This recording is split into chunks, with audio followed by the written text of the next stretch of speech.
folks, I hope you're all doing good. This is Dr. Santosh Patil and we're connected on Prepladder Nutrition's platform, and we will be covering reactive arthritis as a topic today. We guys are already very much familiar about the reactive arthritis. We know that this is classified under the peripheral spondyloarthritis. So this shares the characteristic manifestations or characteristic binding factors between various spondyloarthritic conditions, right? Now, what is this disorder per se? This is a non-purulent, that goes on to say that this is a non-septic arthritis, oligo or polyarthritis caused as a consequence of infection elsewhere in the body. The classical definition of reactive arthritis that we followed today means that the infection has to be an enteric infection or genitourinary infections, because there are certain other disorders, for example Lyme disease or post-streptococcal arthritis. Those cases do not share the characteristic spondyloarthritic manifestations, right?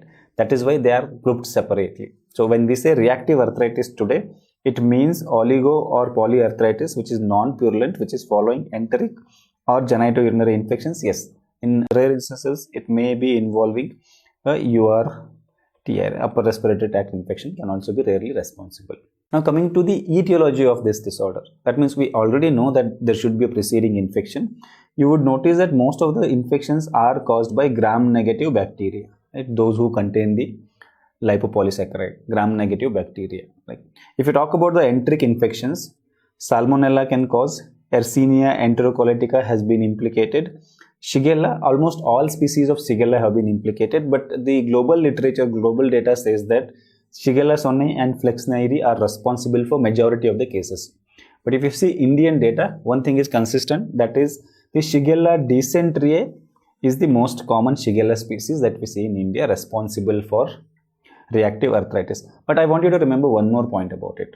Right? Shigella dysenteriae is in fact the most common preceding infection responsible for reactive arthritis in India. Right? Shigella dysenteriae is the commonest infection that leads to development of reactive arthritis in India. I'm talking about Indian data. Okay. Now talking about the genitourinary infections, urethritis is the commonest infection, and Chlamydia trachomatis is the commonest organism responsible for urethritis leading on to reactive arthritis worldwide, and that holds good for India also, right? But also remember that most of the bacterial urethritis can be associated with reactive arthritis, with an exception being gonorrhea. Otherwise, majority of the bacterial urethritis may lead to reactive arthritis, but the commonest one that is responsible is obviously Chlamydia trachomatis. Okay. Now, if we talk about the pathogenesis of this disorder, right? So far we know very little about it. All we know is that there is a preceding infection and patients develop inflammatory poly or oligoarthritis. Beyond this, the connecting dots are not well established. When we made an attempt to culture the synovial fluid, studies have shown that generally synovial fluids are negative. One observation is that the synovial fluid may have presence of bacterial DNA that can be identified. So that goes on to say that there may be subclinical difficult to culture level of infections, and that may be responsible for the immune attack that these patients are developing arthritis. Okay. Beyond this, nothing much is well known, and it is not important for the exam perspective also. But there are certain characteristic features that are associated with the risk and that we should know pretty well, right? One thing is HLA-B27, we already know. Half of the patients, number varies from study to study, but half of the patients have HLA-B27 positivity. And that is one of the characteristic finding of spondyloarthritis group, right? Other than that, mutation and certain polymorphic variants of ERAP1 gene and interleukin-23 receptor gene are associated with increased risk. And this holds good for various other spondyloarthritis conditions also. Mutations in ERAP1 and IL-23R are associated with increased risk of spondyloarthritis in general. Okay. Now coming to the epidemiology of the disorder. If you see the male and female gender ratio of the patients affected, we would agree that in case of enteric infections, when reactive arthritis is developed following enteric infections, the males and females are equally affected, with the ratio being 1:1. On the other hand, following the genitourinary infections, males are significantly more affected, so much so that textbooks go on to describe that genitourinary infections leading to reactive arthritis is almost exclusively seen in males. Some books report a ratio of 9:1. 9:1. Right? 9:1, I would say a kind of divine number inside the rheumatology, because it keeps repeating here and there again inside rheumatology, right? The first thing that should come to your mind when I say 9:1 ratio is SLE, right? There also female to male ratio is 9:1. Here we are talking about male to female ratio, that is 9:1, right? Following genitourinary infections. If we look at HLA-B27, as I told you just now, roughly 50% of the patients are positive. Now these numbers would vary from study to study and also from geographic location to location. Like for example, if you talk about Africa, right? In Africa, the prevalence of HLA-B27 is low, but there is increasing prevalence of reactive arthritis. And so far what we know about this is probably HIV has an important role to play, right? So in Africa, there is low HLA-B27. So Africans are usually negative for HLA-B27 who develop reactive arthritis, but majority of them are HIV positive. So there is some connecting link between HIV and the risk of reactive arthritis as of now. Okay. Now, if you ask me, sir, is there any correlation between the HLA-B27 positivity and the outcome? Yes, there is a strong correlation between the B27 positivity and the outcome. So when we were talking about ankylosing spondylitis, I probably would have told you that HLA-B27 positivity is not having any impact on the outcome, or in fact you can say it is good prognosis in comparison to someone who is HLA-B27 negative and develops the ankylosing spondylitis. But in case of reactive arthritis, HLA-B27 positivity has a bad or negative impact on the prognosis. If you are HLA-B27 positive and develop reactive arthritis, there is high chances that you will get more severe acute event, you will get more severe chronic, and this is also a risk factor for chronicity. See, reactive arthritis is basically an acute arthritis, right? Acute oligo or polyarthritis. But some of them go on to develop chronicity, and HLA-B27 positivity is a risk factor for chronicity. Okay. And we have also observed that certain bacterial infections are more likely to lead on to cause reactive arthritis if you are HLA-B27 positive. For example, the strongest association has been reported with the Shigella, Yersinia and Chlamydia triggered reactive arthritis. Shigella, Yersinia and Chlamydia triggered reactive arthritis. And when it comes to Campylobacter, right? So there is almost no association, right? There is a weak association. I can almost say that there is no association because it is not so common, right? So there is a weak association when it comes to Campylobacter and HLA-B27, right? Okay. Now coming to their clinical features, right? Let us divide the clinical features into articular and extra-articular manifestations. So first point I want to tell you is that clinical manifestations usually occur from anywhere between 1 to 3 weeks after the enteric or the genitourinary infection. So the latency between infection and clinical manifestations usually 1 to 3 weeks. Yeah, I do agree. Some books mention 1 to 4 weeks, roughly weeks.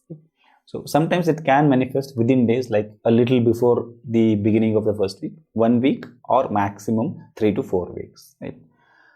Now, if we have to talk about the manifestations, yes, articular manifestations are the dominant manifestations, and this holds good for the spondyloarthritic features. So they present with abrupt onset, usually abrupt onset, asymmetric oligoarthritis. Just like any other spondyloarthritic conditions, lower limb joints are more affected than the upper limb joints, right? Abrupt or acute onset is one additional point to note.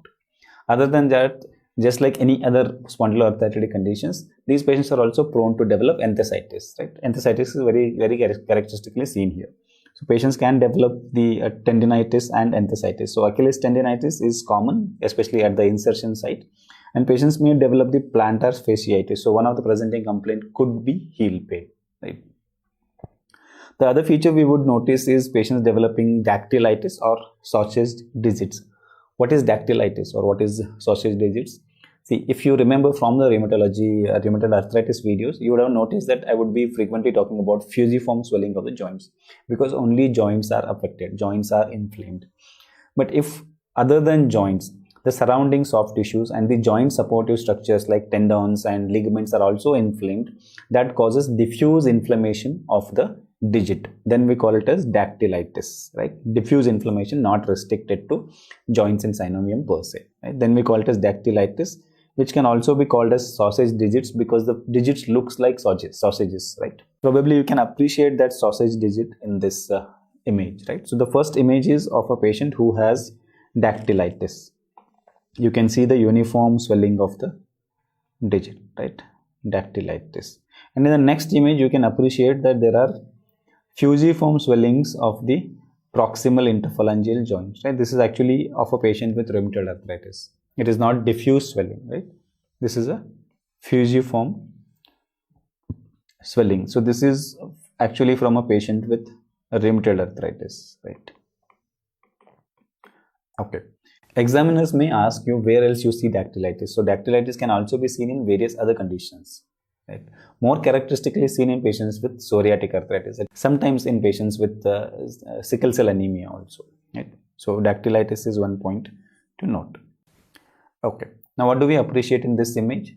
You probably are very clear. Yes, we are appreciating Achilles tendinitis, right? Achilles tendinitis. This is also one point that we should be observing when patients present with reactive arthritis. Okay, now coming to the extra-articular manifestation, let us begin with the involvement of eyes. The involvement of the eyes can be as subtle as asymptomatic conjunctivitis, or it can be sometimes bothersome anterior uveitis. So that is the spectrum of the involvement, right? It can cause conjunctivitis, which is very often asymptomatic, and characteristic features shared by other spondyloarthritic conditions like anterior uveitis. And we guys already know that this anterior uveitis can be recurrent, and if it is recurring, it can be alternating with the eyes, right? So one eye on the one side one time, the other eye on the later time, right? So that is about eye involvement.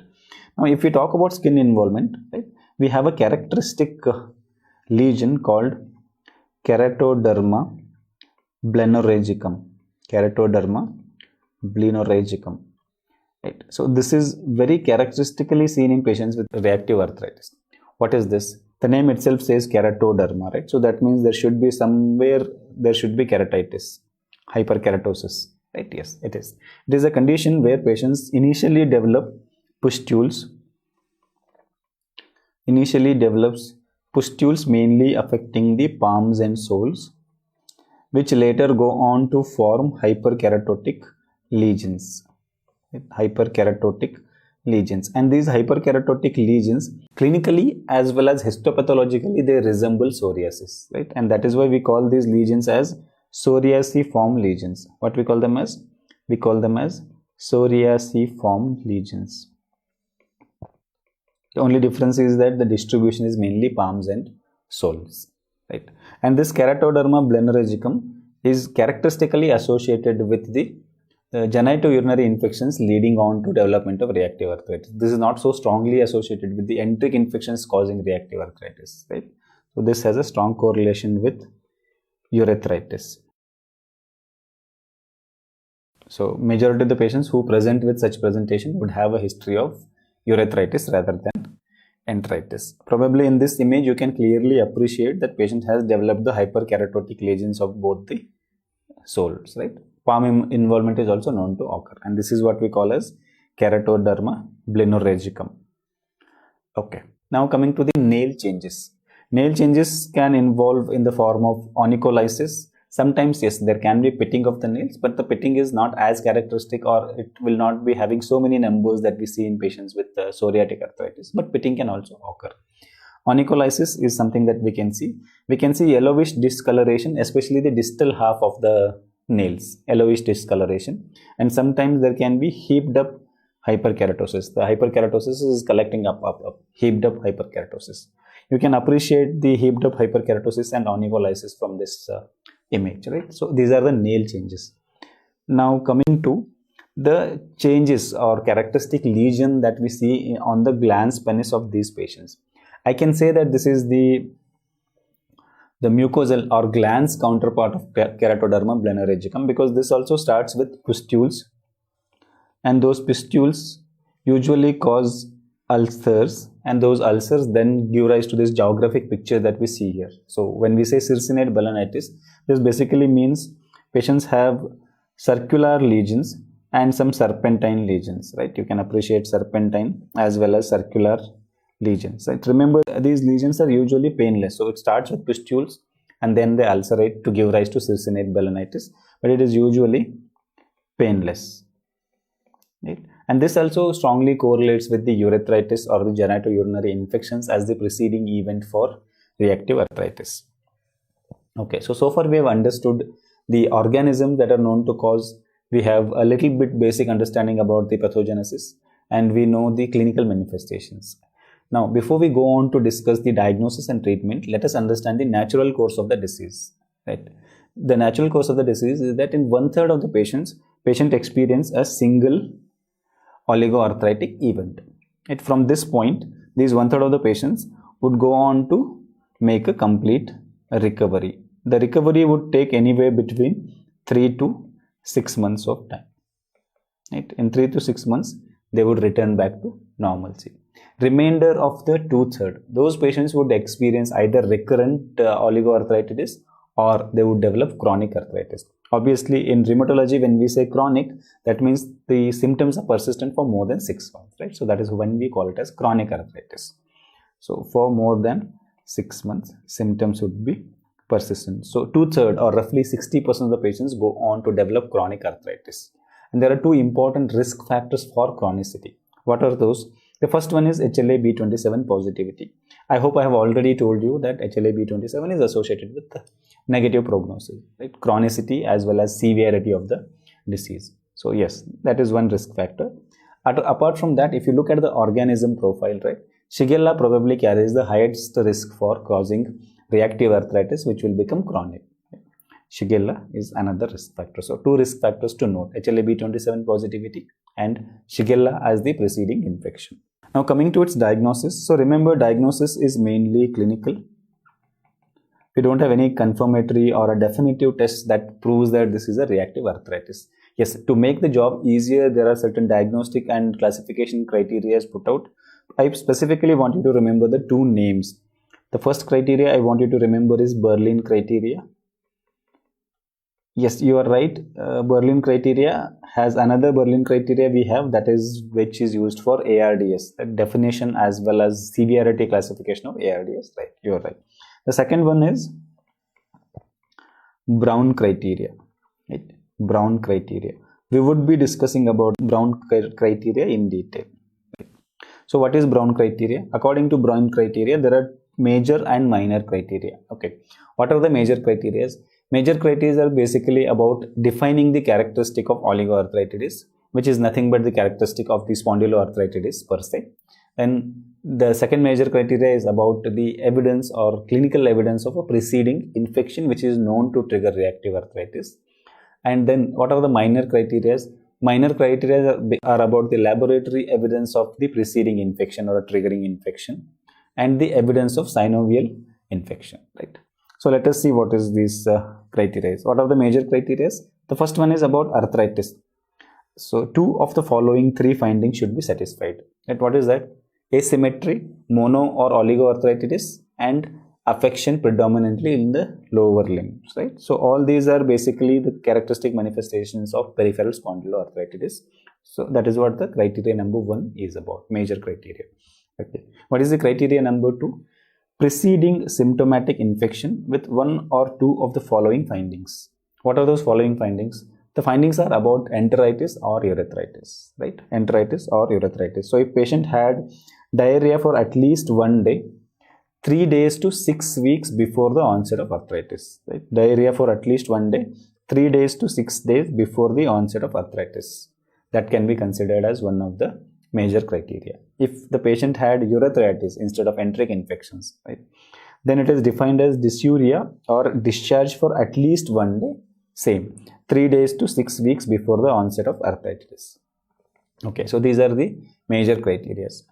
What are the minor criteria? Evidence of triggering infection in the form of positive NAT, nucleic acid amplification test, in the morning urine or urethral cervical swab for chlamydia. So this criteria, Brown, focuses more on the chlamydia per se. Yeah, positive NAT test or positive stool culture for enteric pathogens associated with reactive arthritis. Right, that is the minor criteria.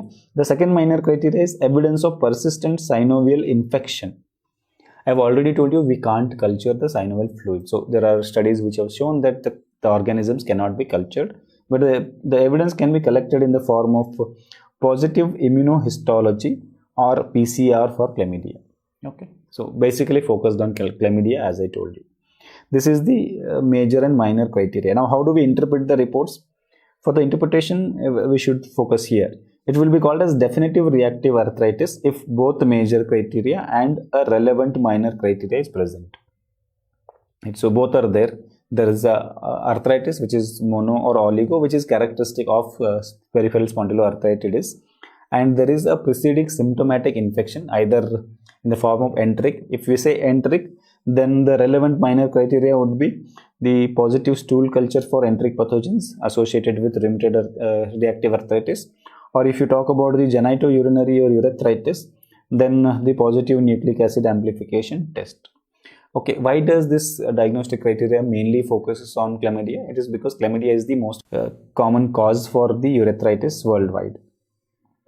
Okay, so when both major and a relevant minor criteria is satisfied, we call it as definitive. It will be called as probable if both major are present but no relevant minor criteria. So no relevant minor criteria present, you would be calling it as probable or possible reactive arthritis. Another situation where one major criteria and one or more of the minor criteria are present, then also you would be calling it as probable reactive arthritis. Okay. You have to keep in mind that we have to exclude. So exclusion criteria are evidence of the other causes for acute arthritis shouldn't be there. So if it is there, then that would exclude the reactive arthritis. We would probably go with, say, for example, you develop a positive culture from the synovial fluid, then you would call it a septic arthritis rather than jumping onto the diagnosis of reactive arthritis. Okay, so that is the diagnosis. Now coming to treatment part. Treatment, see, the most important thing about the treatment we should note is that prevention is better than definitely treating once the reactive arthritis is set in. So promptly we should identify and treat enteritis and urethritis with antibiotics. So that is the best preventive measure. Right. Now coming to the role of antibiotics once the reactive arthritis is already set in. Right. So I have to tell you that this is a controversial thing. Why is there a controversy?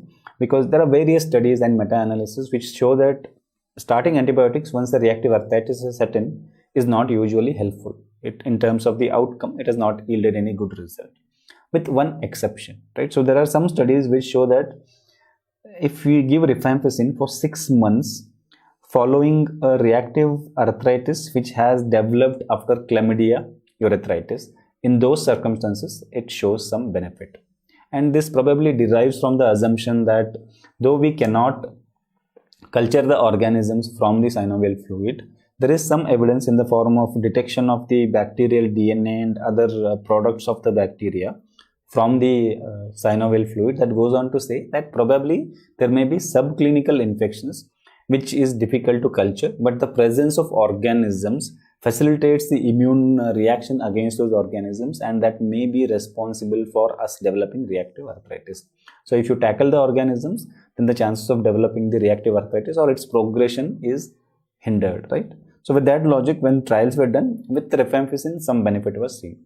When the other organisms were responsible and the other antibiotic cocktails were used, no beneficial result were seen. Okay, so only remember about rifampicin and chlamydia. Okay, that is about antibiotics. Now coming to the symptomatic management and management of the arthritis per se, right? We already know that this is an acute condition. So in case of acute situation, the drug of choice is NSAID. Right? To be more precise, we generally use indomethacin because most of these patients show good response to indomethacin. Overall, the prognosis is good because 1/3 make a complete recovery following a single episode. But those who go on to develop chronicity, we might have to treat them with little more higher drugs, right? So when there is acute, indomethacin is the drug of choice. The usual dose is 75 to 150 milligrams per day. If you talk about chronic, obviously chronic means more than 6 months, right? So we already know the risk factors, HLA-B27 positivity and Shigella as the preceding infection. So if you talk about chronic, the drug of choice is sulfasalazine. Right? The drug of choice is sulfasalazine, usually given at 2 to 3 grams per day in divided doses. Right? So that is the go-to drug if it is becoming a chronic reactive arthritis. Only when sulfasalazine is not giving the expected result, the disease activity is not coming down, In those circumstances, you may use azathioprine or methotrexate. Right? So for refractory, you can use azathioprine and methotrexate. But if aza or metho are also not yielding result, as a reserve drug, you can bank on anti-TNF alpha therapy. Right? This is a reserve drug, or you can say the last drug. So when the sulfasalazine as well as metho or aza are failed, we go with any of the anti-TNF alpha drug. Right? That is our last result. So that's all from me, guys, on this video. In the next video, we will be discussing the psoriatic arthritis. Thanks for connecting.